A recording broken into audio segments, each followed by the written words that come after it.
तो सर्दी के मौसम में उत्तराखंड का सियासी माहौल नोटबंदी की तपिश से इस वक्त गरमाया हुआ है और जिससे साफ है कि नोटबंदी का मुद्दा आने वाले चुनावों में एक बड़ा मुद्दा उभर कर सामने आने वाला है और इसी के चलते चुनावी माइलेज लेने की यहां सभी दलों की तरफ से कोशिश की जा रही है। लेकिन देखना यही होगा जो राजनीतिक पार्टियां खुद को जनता का हितैषी साबित करने की कोशिश कर रही हैं, ये हितैषी कितना खुद को साबित कर पाती है।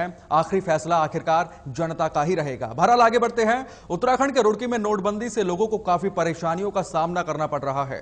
15वें दिन भी लोगों की परेशानियां कम होने का नाम नहीं ले रही हैं। अब नोटबंदी का असर छात्रों के भविष्य पर भी दिख रहा है, क्योंकि जब प्राइवेट स्कूलों की फीस परिजन बैंक में जमा कराने जाते हैं तो बैंक कर्मी 1000 और 500 के नोट लेने से साफ मना कर देते हैं। इस रिपोर्ट में देखिए।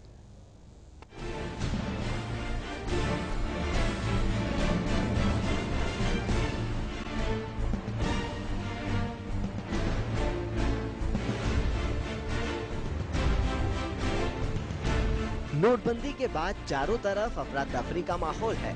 वहीं उत्तराखंड के रुड़की में भी लोगों का जीना मुहाल हो गया है। नोटबंदी के इतने दिन बाद भी लोगों को कैश नहीं मिल पा रहा है। लोग बैंकों के धक्के खाने के लिए मजबूर हैं। हालांकि नोटबंदी के बाद से लोगों की समस्याओं को दूर करने के लिए केंद्र की ओर से कई बार नियमों में बदलाव किए गए, लेकिन ये बदलाव से मुसीबत कम होने की बजाय बढ़ती जा रही है।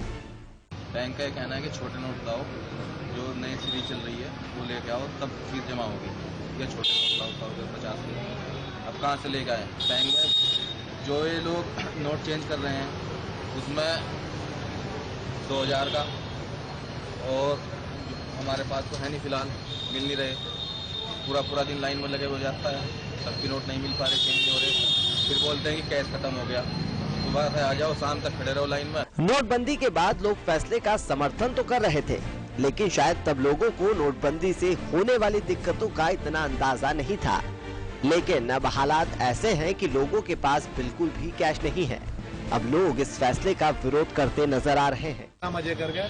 हमारा बच्चा सेंटर स्कूल में फीस जमा करने में आया था फीस बुक की, तो बैंक वाले जो भाई साहब हमारे उन्होंने ना कर दी कि बड़े नोट हम नहीं ले सकते, अलाउड नहीं है। और मैंने कहा छोटे में मिल नहीं रहे तो हम लाएंगे कहाँ से? कह रहे वो आपकी टेंशन है। नोटबंदी से जहां सबसे ज्यादा परेशानी शादी वाले घरों में हो रही है, वहीं अब इसका असर बच्चों की पढ़ाई पर भी पड़ने लगा है। कैश की कमी के चलते बच्चों के पेरेंट्स अपने बच्चों की स्कूली फीस नहीं जमा करा पा रहे हैं। दिक्कत सिर्फ कैश की ही नहीं, बल्कि लोगों का कहना है कि बैंक भी अपनी मनमानी पर उतर आया है। लोगों का आरोप है कि इंडियन ओवरसीज बैंक कर्मी 500 और 1000 के नोट नहीं ले रहे, जिसके चलते बच्चों की फीस जमा नहीं हो पा रही। तो बुलाना लगता है, बुला लीजिए। हमने सीधी सी बात नहीं है कि हम स्कूल का फीस लेते हैं, ठीक है। इसका मतलब ये होता है कि स्कूल का काउंटर हमें स्कूल में जाके फीस नहीं कलेक्ट करे, हम यहाँ उनका काउंटर खोल के बैठते हैं, ठीक है। आज के डेट में स्कूल के बुक्स में जो फीस की रिसीट आएगी वो 500 और 1000 के पुराने नोट नहीं आ सकती किसी भी हाल में। नोट तो बंद हुए, लेकिन बैंकों में कैश की कमी लोगों के लिए सबसे बड़ी मुसीबत का सबब बनी हुई है।